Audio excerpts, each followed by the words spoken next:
Right now, as we stand on the edge of 2026, the world feels like it's spinning out of control.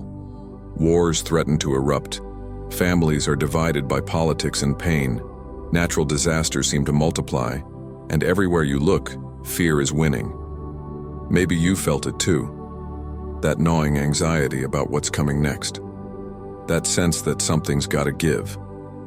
If that's you, then what I'm about to share isn't just history. It's a lifeline. It's a prophecy spoken nearly 500 years ago that's more urgent, more relevant, and more powerful today than it's ever been. Let me take you back to December 1531, to a cold morning in Mexico. The Aztec Empire has fallen. Spanish conquistadors rule with an iron fist. Millions of indigenous people have died from war, disease, and slavery. Their temples are destroyed, their gods denounced as demons, their culture erased. The survivors live as second-class citizens in their own land, forbidden to speak their language, stripped of dignity, treated as less than human. Into this darkness walks Juan Diego, a 57-year-old indigenous widower. He's recently converted to Christianity, but the Spanish priests barely acknowledge his existence. He's nobody, a peasant, invisible. On December 9th, before sunrise, he's walking alone to Mass at a Spanish church miles away. The morning is freezing. The path is rocky. His heart is heavy with grief for his dead wife and the suffering of his people. Then suddenly he hears it. Music. Not birdsong, not wind chimes, but something he's never heard before. Pure, celestial, overwhelming in its beauty. He stops dead in his tracks. The music is coming from Tepeyac Hill, the same hill where his ancestors used to worship Tonantzin, their mother goddess. He climbs toward the sound, his heart pounding. And there, surrounded by light brighter than the rising sun, stands a young woman, maybe 15, maybe 16 years old. But she's not Spanish. She's not European. Her skin is brown like his. Her features are indigenous. Her eyes are dark and warm and full of love. And she's speaking to him in Nahuatl, his language, the language of the conquered, the language the Spanish say is worthless. Juanito, she says, using the affectionate diminutive, the way a mother speaks to a beloved child. Juan Dieguito, the smallest of my children. Know and understand that I am the ever-Virgin Holy Mary, Mother of the true God, through whom all things live. I wish that a church be built here in my honor, where I will show my love, my compassion, my help, and my protection to all people. I am your merciful mother, yours and all the people who live united in this land, and of all who love me, who cry to me, who seek me, who trust in me. Here I will hear their weeping, their complaints, and heal all their sorrows, hardships, and sufferings. Think about that for a second. The Mother of God, the woman who carried Jesus Christ in her womb, appears not to the Spanish bishop, not to the conquistadors, not to kings or priests or the powerful. She appears to an indigenous man, a nobody, and she looks like him, speaks like him, treats him not as a servant, but as her beloved son. Juan Diego is overwhelmed. She wants him, to go to the Spanish bishop and ask for a church to be built. She's choosing him, the one everyone overlooks, to carry the most important message in the history of the Americas. So he obeys. He walks to the city. He waits for hours outside the bishop's residence. Finally, he's granted an audience. Bishop Juan de Zumárraga listens politely. After all, what's the harm in humoring a peasant? But dismisses him. Come back another time. Maybe. We'll see. The unspoken message is clear. Go away, old man. Nobody's going to believe you. Juan Diego trudges back to Tepeyac Hill, embarrassed, feeling like a failure. Our Lady appears again. He begs her, "My lady, please send someone important, someone educated, someone the bishop will believe. I'm just a nobody. I'm nothing." Her response is one of the most beautiful things ever spoken. "Listen, my dearest son. Know well that I have many servants and messengers to whom I could give this task. But it is absolutely necessary that you go, that through your efforts and help, my wish and desire be fulfilled. God doesn't need the qualified. He qualifies the chosen. Our Lady chose Juan Diego, the humble, the overlooked, the worthless in society's eyes, specifically because of his humility. This is a pattern throughout Scripture. Moses stuttered. David was a shepherd boy. Mary was a teenage girl in a backwater town. God always chooses the unlikely. Juan Diego goes back to the bishop. This time, Zumárraga asks for proof. If she's really the mother of God, let her give me a sign. Juan Diego returns to the lady with this request. She smiles. Come back tomorrow morning, I'll give you the sign. But that night, Juan Diego's uncle, the only family he has left, falls deathly ill. Juan Diego spends all night caring for him. By dawn on December 12th, his uncle is dying. Juan Diego needs to fetch a priest to give last rites. In his desperation, he takes a different path to avoid Tepeyac Hill. He's too ashamed to face the lady, too embarrassed that he failed to return as promised. But she finds him anyway. She appears on his path and asks gently, "Where are you going, my son?" He explains about his dying uncle. And then she says words that have echoed for 5 centuries, words that are the heart of her entire message. Listen and hear well in your heart, my dearest son. Do not let anything worry or disturb you. Do not fear this sickness or any other sickness or trouble. Am I not here, I who am your mother? Are you not under my shadow and protection? Am I not the source of your joy? Are you not in the hollow of my mantle, in the crossing of my arms? Do you need anything more? Let nothing else worry or disturb you. She tells him his uncle is already healed, which will later be confirmed as miraculously true. Then she sends him to the top of Tepeyac Hill to gather roses. Roses, in December, in Mexico. On barren, rocky ground where nothing grows, especially not Spanish Castilian roses. Juan Diego climbs, and there they are. Dozens of roses in full bloom, covered in morning dew, fragrant and perfect. He gathers them in his tilma, his rough cactus fiber cloak, and hurries back to the bishop's palace. This time he's made to wait even longer. The Spanish servants mock him, try to grab at his cloak, but he clutches it tight, protecting the roses. Finally, he's brought before the bishop. Surrounded by priests and advisors, Juan Diego opens his tilma. The roses tumble to the floor, but no one looks at the roses, because there, suddenly visible on the rough ayate cloth, is an image, a full-color, perfectly detailed, impossibly beautiful image of the lady herself. The bishop falls to his knees. Grown men weep. The room erupts in awe. Now here's where it gets absolutely mind-blowing.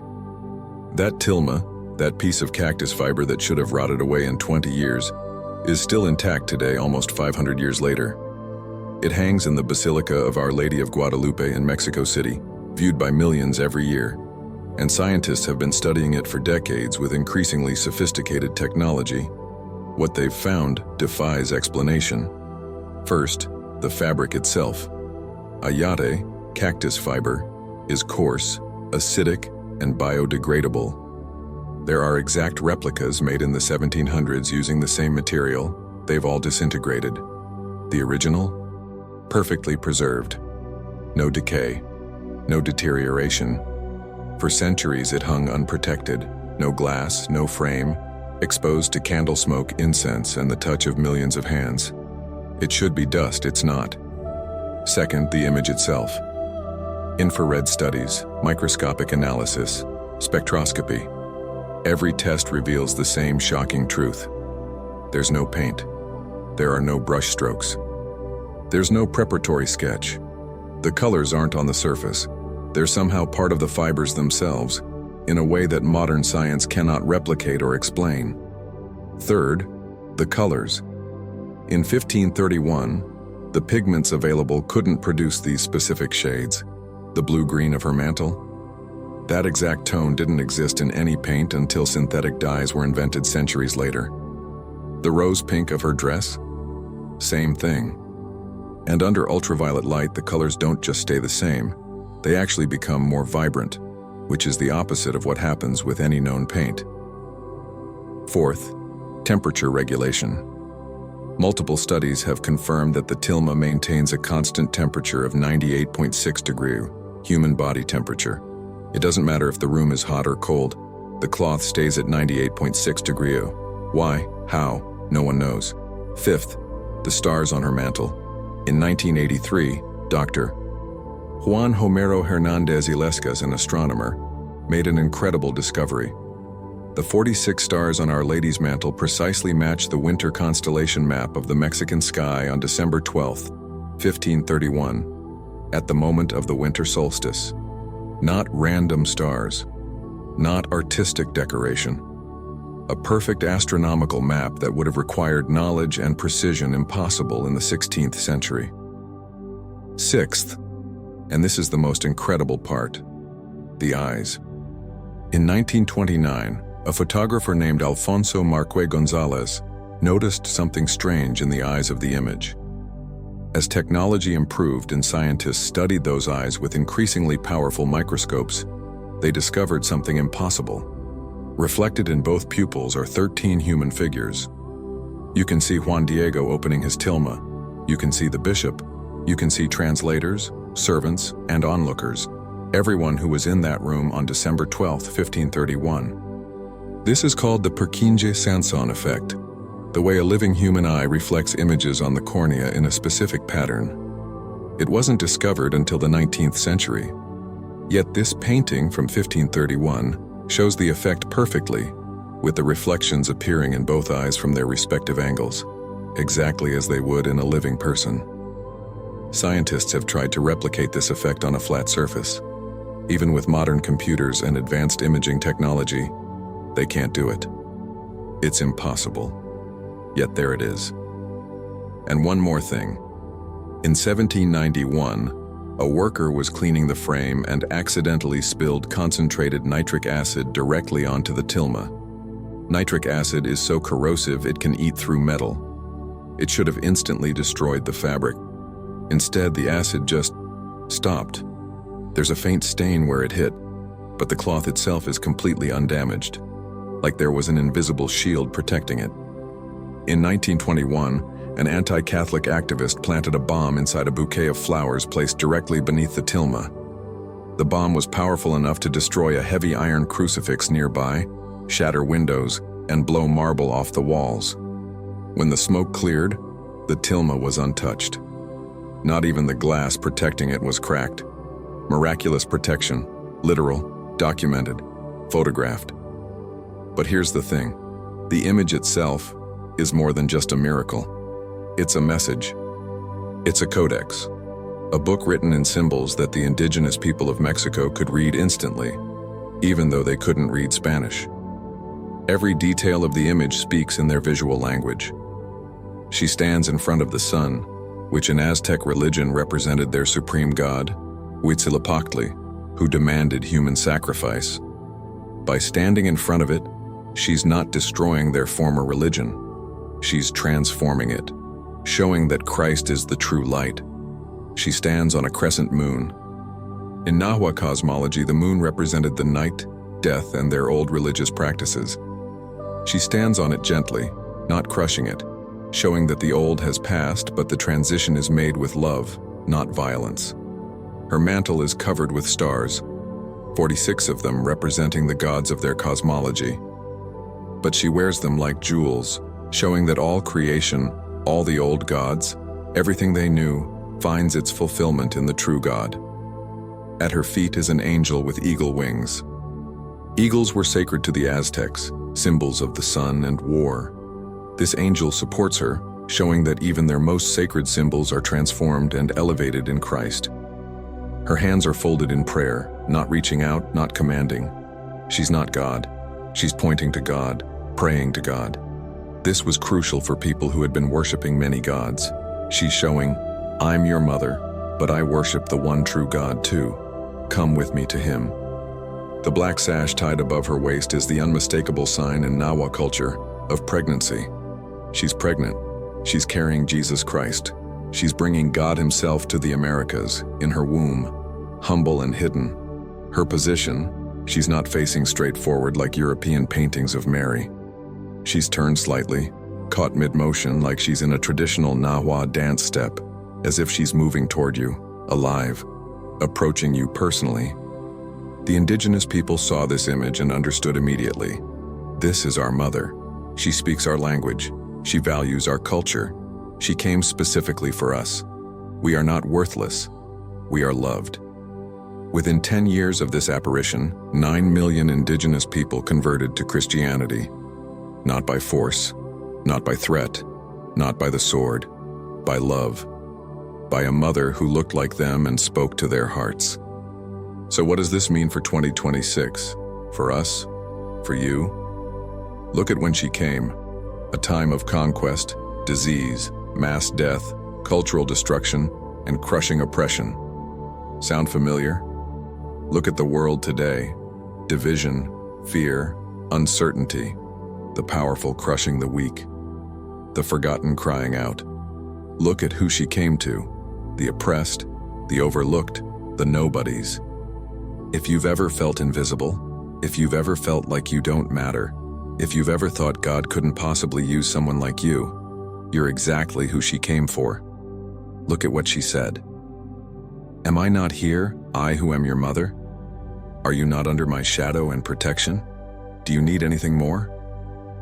Her message for 2026 is the same message she gave Juan Diego in 1531. In times of darkness, in times of fear, in times when everything seems hopeless, heaven responds.